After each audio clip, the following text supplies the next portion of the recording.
Hey guys, it's Megan from LittleTennesseeHome.com. Thanks so much for joining me today. I want to share with you a few things around my home that needed some attention this week. My boys started out early one day hammering golf tees into their painted pumpkins from Halloween.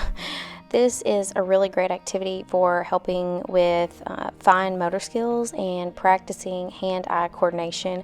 Plus, it's a lot of fun. They loved getting to practice with the hammer, and I loved that they could practice without almost hitting my fingers a million times. So if you have any leftover pumpkins, this is a really great way to get some extra use out of them if they aren't rotten already. Another thing that I needed to get accomplished this week was cleaning up our office. My husband and I share this space. He uses half of it for his home office and for hobbies like 3D printing and stuff like that, and I use the other half of the room for my craft supplies. This room gets overwhelming really quickly. It's just that room where we shove anything and everything into whenever we're wanting to get the rest of the house cleaned quickly, like if we have people coming over. It's also the catch-all room for things we want to get rid of. We like to put things in consignment sales, and we do donate things as well, but if it has a lot of life left, then we will put it in a consignment sale and use the money that we make from that to buy our kids' next size of clothing.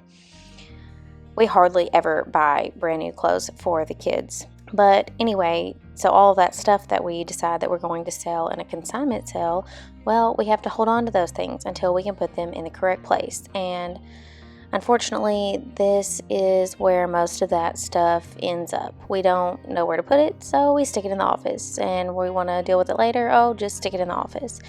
And another thing that piles up in here around the holidays especially are gifts.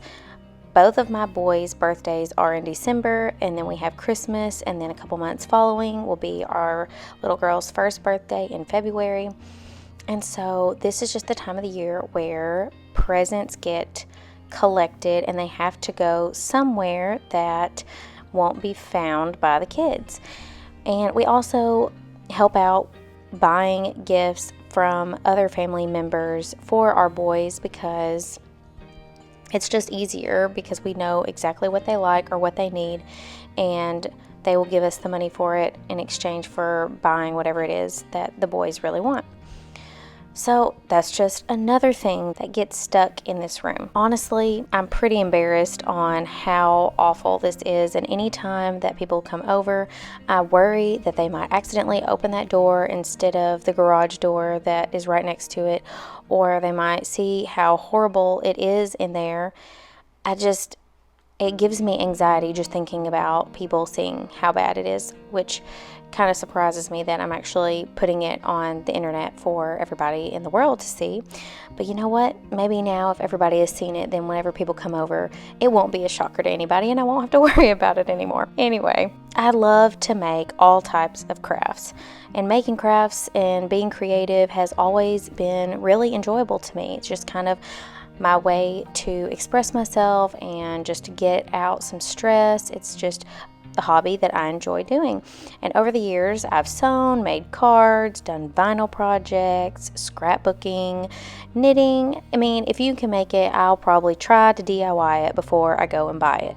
But as I have had more children and gained more responsibilities, I feel like I just don't have time for crafts anymore, which is kind of sad. And so I know I need to purge some of the stuff I don't really use anymore, but it's just so hard to let go of all the things that I have collected over the years, especially with how thrifty I am.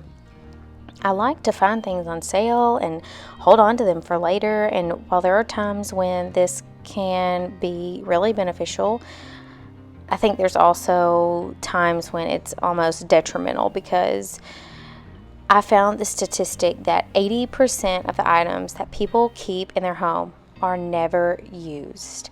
And that honestly was shocking to me at first, but then when I sat and thought about it, it's actually pretty accurate. I mean, think about how many things that we might have stuck in the back of a cabinet for just some day, or that ball of yarn in a basket somewhere for that project that might come up. I mean, people collect things in spaces like spare bedrooms, like this one, attics, garages, storage rooms, storage units, all types of different places. I hate to waste anything. I mean, I really, really hate to waste things. And to think that I bought things that are going unused, it bothers me. But to think about the fact that there are times when I've actually had to go out and buy the item I know that I already have somewhere, but I can't find it, that kind of bothers me even more. Like, would I have just saved more money and time if I hadn't bought it on sale in the first place? And how much mental energy am I using just trying to keep up with all the items I have in my home? Trying to remember where everything is. Oh, do I have that? Did I already use that? I remember buying that one time. Oh, I remember seeing that on sale. Did I buy it or not? It's just so much to keep up with. I can't keep up with all of that in my brain. That's probably why I'm so stressed out all of the time, even though I get the house clean, but there's just so much stuff in here. I'm cleaning out my serger that my cousin, he lives in Florida and they have really great thrift shops down there, and he is always finding me the best deals on some stuff. So this serger, it's super old, but it works great. The only thing it didn't have whenever he got it was the foot pedal. So my husband just ordered that online. I think he had to like oil it up and just tinker with it a little bit to make sure like the motor was running correctly, but it's perfect. I didn't need to buy a brand new serger for the small projects that I do need it for, because that's one of those tools where you don't need it often, but when you do need it, you kind of need that specific machine. It's kind of hard to use something else. I mean, you can use your sewing machine, do the zigzag stitch, but it just isn't as good as a serger. So anyway, I also learned that people in general, but specifically women's stress levels, are directly related to the amount of stuff in their homes. And that hit me pretty hard, because if I could just eliminate clutter in my home, I could like simultaneously eliminate stress and all the clutter at the same time. A while back, I went through a huge decluttering phase thanks to Dawn, the Minimal Mom, here on YouTube. She's pretty awesome if you haven't checked her out before. Anyway, I noticed how great I felt after getting rid of boxes and boxes of things throughout our home. But like, here's the craziest part of it was I still feel like I have so much more that I could get rid of. I feel like you just get to a point and it's so hard to get rid of perfectly good things sometimes. It's pretty easy to get rid of the stuff that you know you don't need, the stuff you obviously aren't using. But then you get to stuff that it's like, oh, I could, or I might need this.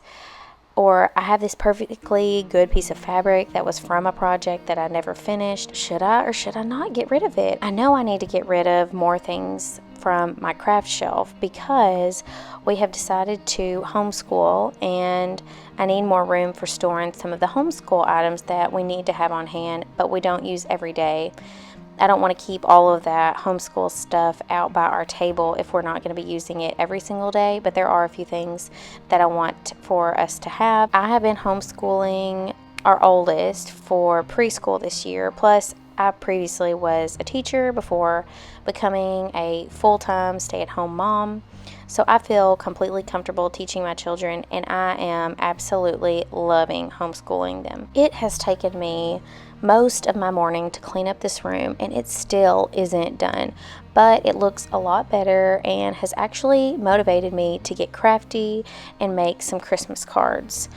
So I'm going to gather up my supplies and bring it out into the kitchen so that I can keep an eye on my kiddos while I'm working on the cards.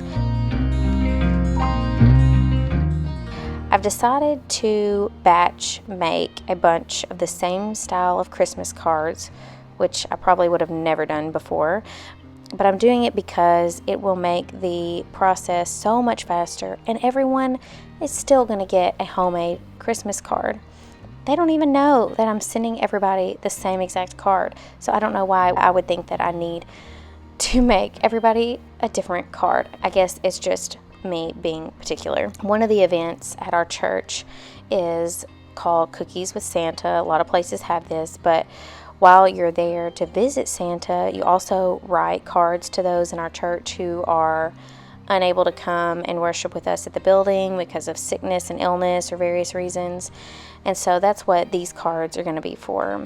We will make them ahead of time here at home, write a little note in it, and deliver them to the correct place once we get to the Cookies with Santa, because I know that my boys are going to be just way too excited to see Santa and to do all the fun things there that they're not going to be able to sit down and focus to draw a picture or write a little something in the cards once we get there.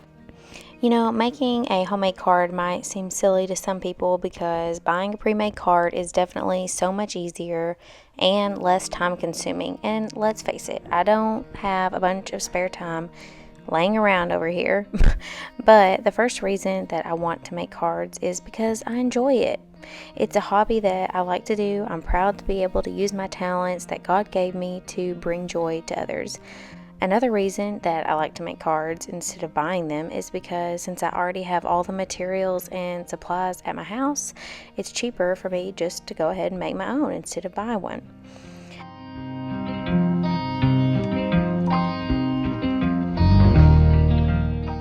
I got a new blade for my paper cutter because the edges were looking so ragged and just wasn't cutting very smoothly. I have not changed that blade and I don't know how long, so I change out the blade and I give it a test on this scrapbook paper, and I was amazed at how much smoother it was compared to the old side that I had used with the old blade. So I'm going to batch a bunch of these red pieces in the same size that I need for the cards, and then I'm going to do the same thing with the green strips. Just make a bunch of the same size. So since the green is going to go beneath the red, I need to make it just a little bit bigger so that it's kind of got a border around that is showing once I glue the red piece on top. Got to cut out all of these Christmas trees, which was kind of annoying, but I let myself not get too perfectionist on these.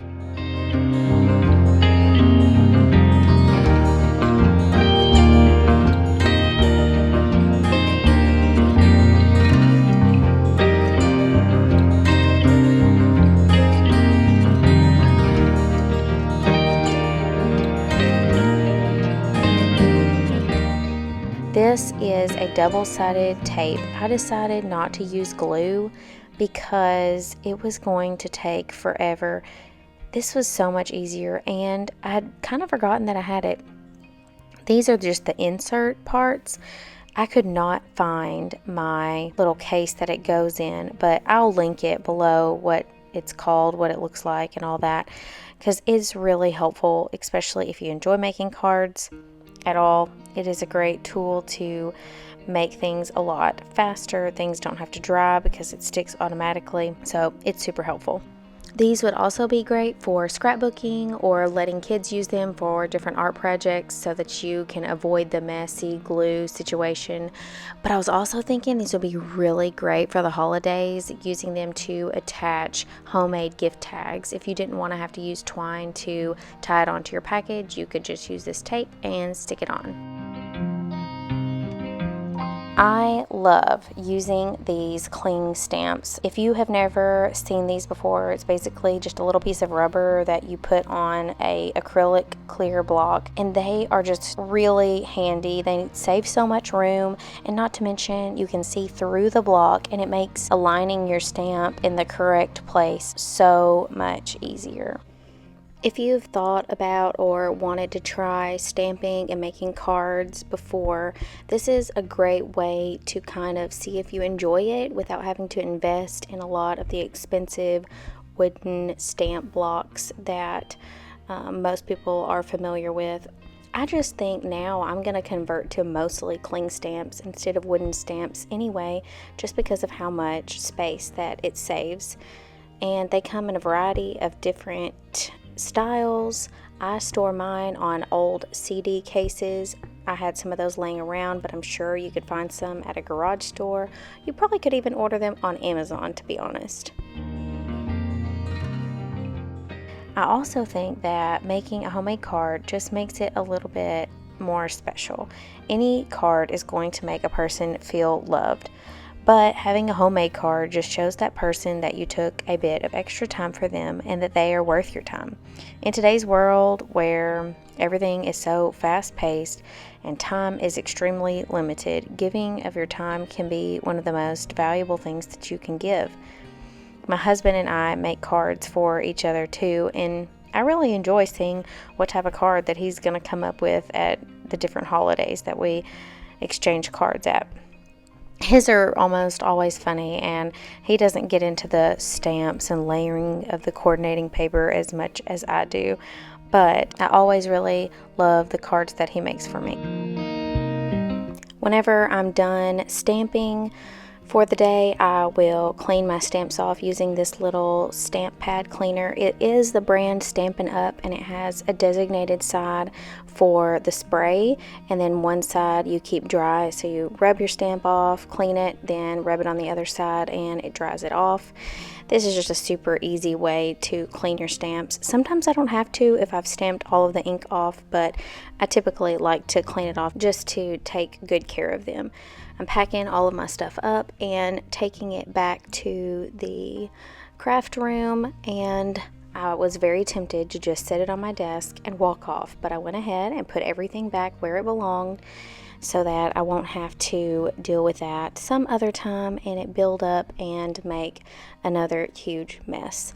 I know it won't be long before this office probably needs to be cleaned again, but I plan on trying to clean a lot of it out and get rid of things that I don't need. Today I mainly just cleaned up the floor and didn't really tackle cleaning off the shelf, which definitely needs to be done as well.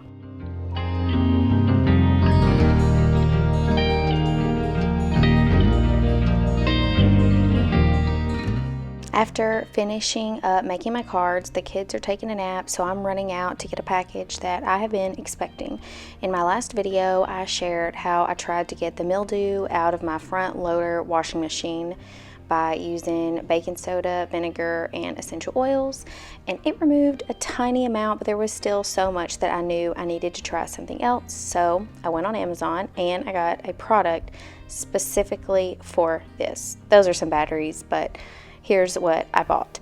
It is a mold stain cleaner made specifically for a washing machine. And it comes in a squirt bottle with a little nozzle lid that makes it easy to squirt onto your washing machine. It is a gel, and it comes with a special brush that helps you be able to get in all of the nooks and crannies. The directions told me just to apply the gel and leave it for 3 to 5 hours. So I put the nozzle on. You want to make sure that you wear gloves because I'm sure that this is some sort of ultra concentrated bleach, so you don't want to get that on your skin. So I just squirted it all over. Oh, that's just so gross, and I can't believe that I had been washing my clothes in this washing machine. It's really disgusting. Anyway, I put it on all the spots, used the little brush that came with it, and kind of spread it around so that it would cover all of the areas, and got it on the spots that was hard to reach with the bottle. And since it was so bad, I went ahead and ended up leaving the gel overnight. Each night, except on Wednesdays and Sundays, the days that we are at worship, it is a part of our routine to have a set Bible time at night with the kiddos. One of my really dear friends, she shared with me some of the Bible study material that she and her husband created along with one of her friends as the artist. Together, they made such beautiful and valuable resources that will make intentional family Bible time so much easier. So I wanted to share some of that with y'all. I do want to mention that I believe teaching your children the Bible is something that should be done all throughout the day, in all parts of your day, and not just at one specific specific time, but it is important to have a dedicated time to do more in-depth study. I think that's a valuable lesson or a valuable habit to teach your children, that your Bible time is a priority. I have been blown away with the thoroughness of these materials. So far, I have the character study guide, the character study cards, and the character timeline. And I know that they're coming out with some more material soon, and she said that they're going to be running some sales nearing the holidays, so keep an eye out for that. And I can share a link to their website where you can buy these materials. I wanted to share because I feel like these are such a perfect gift to get kids, but even adults.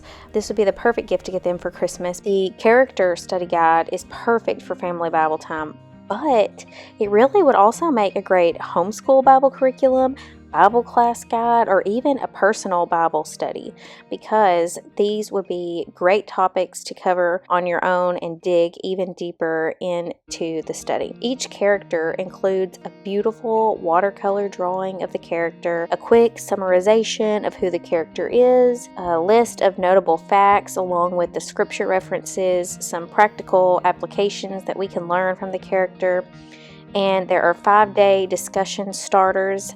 This would be a perfect resource for older children, but it has still been very useful when teaching my 2 younger boys, who will be 5 and 3 in just a few short weeks. The character cards are designed just for younger children, specifically ages 1 to 10, and each card has the same watercolor illustration as the book, which makes it a wonderful visual for children.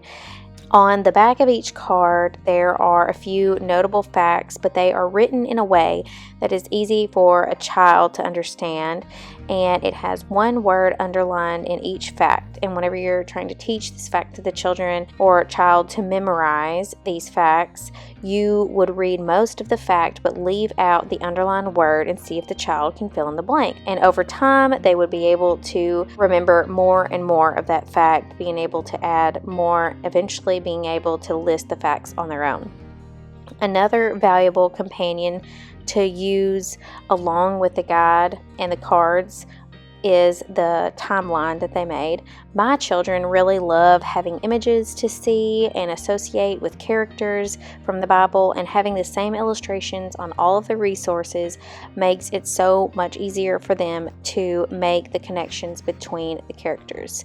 So I wanted to show you a little bit about these cards and my boys interacting with me during Bible time and how they are learning to memorize some of the facts.